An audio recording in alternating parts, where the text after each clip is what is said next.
میرا نام شاہد ہے اور میں ایک شکاری ہوں۔ آپ سوچیں گے کہ شاید میں جنگل میں جا کر کے کچھ جانوروں کا شکار کرتا ہوں یا کسی ایسی چیز کا شکار کرتا ہوں کہ جیسے چرند پرند۔ جی نہیں، میں عورتوں کا شکاری ہوں۔ میں نے آج تک اپنی زندگی میں بہت سی لڑکیوں اور عورتوں کو شکار کیا ہے۔ میں ان کے کچھ نہ کچھ کمزور پوائنٹ پکڑتا ہوں اور کسی نہ کسی سچویشن سے فائدہ اٹھا کر کے ان کے ساتھ وہ سب کچھ کر گزرتا ہوں جو کہ میں کرنا چاہتا ہوں۔ اپنی زندگی کو میں اپنے پورے مزے سے انجوائے کر رہا ہوں۔ میں نے جب بھی جس چیز کو بھی حاصل کرنا چاہا ہے بڑی آسانی سے اسے پا لیا ہے۔ میں اپنی پھپھو کی بیٹی کی شادی میں گاؤں آیا ہوا تھا۔ میں نے شہر میں تو بہت کچھ دیکھا اور سنا تھا اور بہت کچھ شہر میں چکھ چکا تھا، لیکن گاؤں کا سواد میں نے ابھی تک نہیں چکھا تھا۔ میری پھپھو سے ہمارے گھر والوں کی ناراضگی تھی، خاص طور پہ میرے ابو کی ناراضگی میرے پھپھو سے چل رہی تھی، جس کی وجہ سے ہم لوگ یہاں نہیں آتے تھے۔ لیکن اب جب کہ بیٹی کی شادی پھپھو کرنے لگی تھی تو اس نے پہلے میرے ابو کے پاس آ کر کے صلح کی تھی اور پھر اپنی بیٹی کے رشتے کا پیغام دیا تھا اور کہا تھا کہ وہ اپنی بیٹی کی شادی کرنے جا رہی ہے تو آپ ضرور آنا۔ میرے ابو نے کہا تھا کہ ٹھیک ہے میں آؤں گا، اور پھر میں اپنی فیملی کے ساتھ یہاں پر آ گیا۔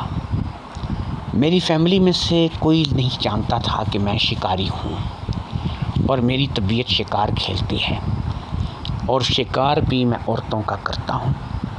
یہ باتیں کسی کے علم میں نہیں تھیں۔ میری فیملی میں سے سب لوگ ہی مجھے ایک شریف اور ایماندار شخص سمجھتے تھے، اور میں واقعی اپنی فیملی کی نظر میں ایک انتہائی شریف اور ایماندار ہی کردار کا مالک تھا، لیکن وہ صرف دکھاوے کا کردار تھا۔ میں نے ایسا شکار کیا تھا کہ جس کی انتہا نہیں ہے۔ یہاں پر بھی میں شکار کرنا چاہتا تھا، اور یہاں پہ جو گاؤں کی عورتیں شادی بیاہ میں آ رہی تھیں یہ شہر کی عورتوں سے بہت بہتر لگ رہی تھیں، کیونکہ شہر کی خوبصورتی بیوٹی پارلر کی وجہ سے تھی، اور یہ جو خوبصورتی تھی یہ ریئل خوبصورتی تھی۔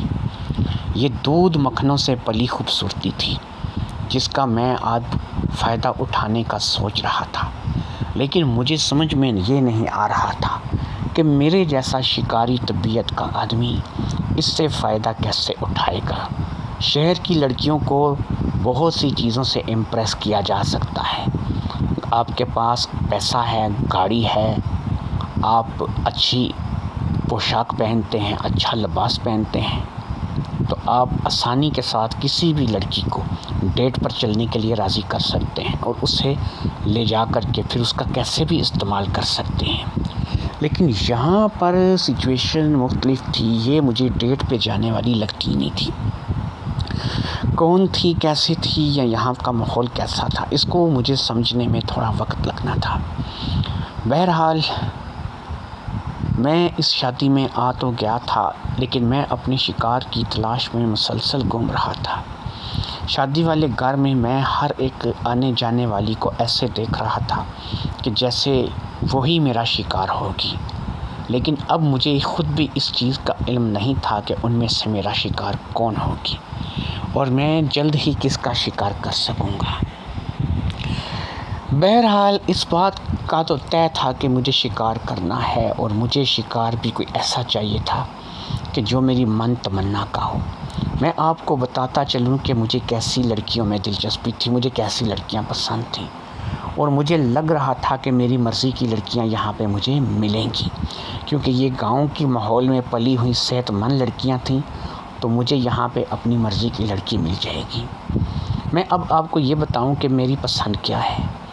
میں کہتا ہوں کہ تھوڑا بڑا جسم ہونا چاہیے، بالکل ہڈیاں نہیں ہونی چاہیے، اور قد جو ہے اس کا 5 سے 5.5 فٹ ہونا چاہیے۔ جسم ایسا کہ وہ ہر چیز ہاتھ میں اچھے طریقے سے آئے۔ بندہ یہ نہیں ہے کہ ہاتھ ڈالے تو ہاتھ میں ہڈیاں نظر آئیں۔ یعنی موٹی عورت نہیں ہونی چاہیے، لیکن جان صحت والی عورت ہونی چاہیے۔ یہی میری پسند تھی، یہی میری چوائس تھی، اور میں ایسی ہی عورتوں کا، لڑکیوں کا شکار کرتا تھا۔ میں نے کبھی لڑکیوں میں اور عورتوں میں کچھ خاص فرق نہیں دیکھا تھا۔ میں چاہتا تھا تو کسی لڑکی پہ عاشق ہو جاتا تھا اور پھر اس کو اپنے طریقے میں ڈال لیتا تھا۔ میں چاہتا تھا تو کسی عورت پہ عاشق ہوتا تھا اور اس کو اپنے طریقے میں ڈال لیتا تھا۔ مجھے اس چیز سے مسئلہ نہیں تھا کہ عمر کیا ہوگی، مجھے بس یہ تھا کہ میری پسند کے مطابق لڑکی ہونی چاہیے۔ اور پھر اسی طریقے سے پھپھو کی بیٹی کی شادی میں اپنا شکار ڈھونڈتا رہا، اور پھر آخر کار شکار تو نہیں ملا لیکن ایک موقع مل گیا۔ رات کا وقت تھا، اگرچہ میری پھپھو کا گھر ایک بڑی حویلی پر مشتمل تھا جس کے 8 سے 10 کمرے تھے، سٹور تھا، کچن تھا، باتھ روم تھے، 3 باتھ روم تھے جو اس مکان میں بنے ہوئے تھے، صحن تھا بہت بڑا۔ لیکن مسئلہ ایک ہو گیا، گرمیوں کے دن تھے اور صحن میں چارپائیاں لگا کر کے بہت سارے لوگ سو رہے تھے۔ ہمیں بھی صحن میں ہی چارپائیاں لگا کر کے دی گئی تھیں، ہم بھی صحن میں ہی سو رہے تھے۔ جو مرد حضرات تھے ان کے لیے سب کا صحن میں سونے کا انتظام کیا گیا تھا اور تمام عورتوں کو تمام کمروں میں منتقل کیا گیا تھا۔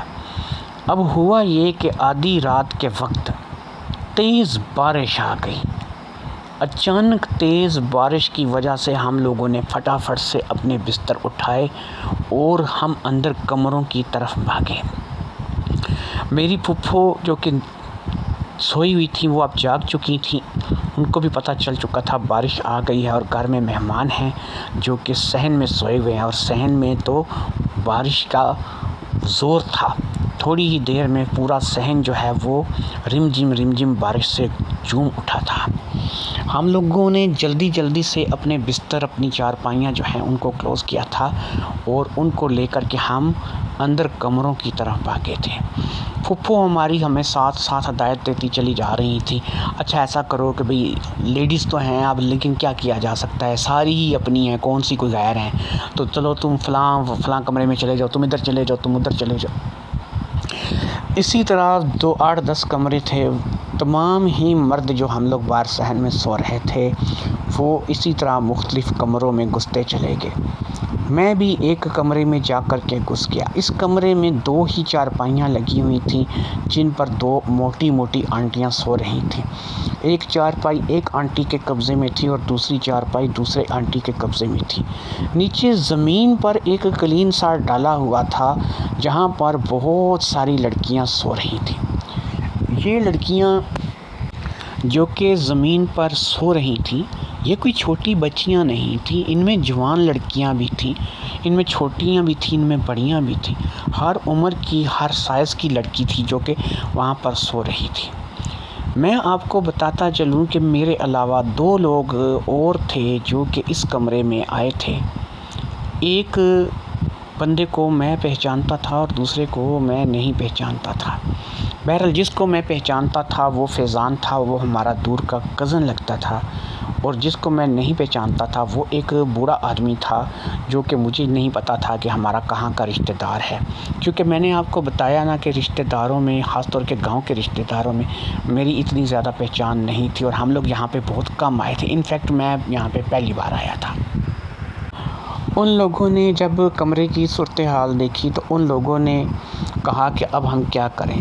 وہ بابا بولا کرنا کیا ہے بیٹا، ایسا کرو کہ ادھر نیچے ہی قلین پہ ہی لیٹ جاؤ، اب کیا کرنا ہے، ہمیں تو اس قلین کے علاوہ کوئی اور ہے ہی نہیں ہے چیز یہاں پہ۔ تو کمرہ کافی بڑا تھا اور قلین بھی کافی بڑا تھا، تو ہم لوگوں نے قلین پہ اپنے لیے بھی جگہ بنا لی۔ اب میں اپنا شکار جو ہے وہ دیکھ چکا تھا اور میں نے اپنے شکار کے ساتھ لیٹنا مناسب سمجھا۔ یہ کوئی 14-15 سال کی لڑکی رہی ہوگی جس کا جسم بھی بھرا تھا اور جو دکھنے میں بھی انتہائی خوبصورت تھی، میری چوائس کے بالکل مطابق تھی۔ میں اس کو دیکھ کر مطمئن ہو گیا تھا کہ یہ ہی میرا شکار ہو سکتی ہے۔ وہ بابا بھی کچھ بچوں کے ساتھ جو کہ چھوٹی عمر کی لڑکیاں تھیں ان کے ساتھ لیٹ چکا تھا، اور جو میرا دور کا کزن فیضان تھا وہ بھی لیٹ چکا تھا۔ وہ بھی ایک جوان لڑکی کے ساتھ ہی لیٹا تھا، لیکن اس کا ارادہ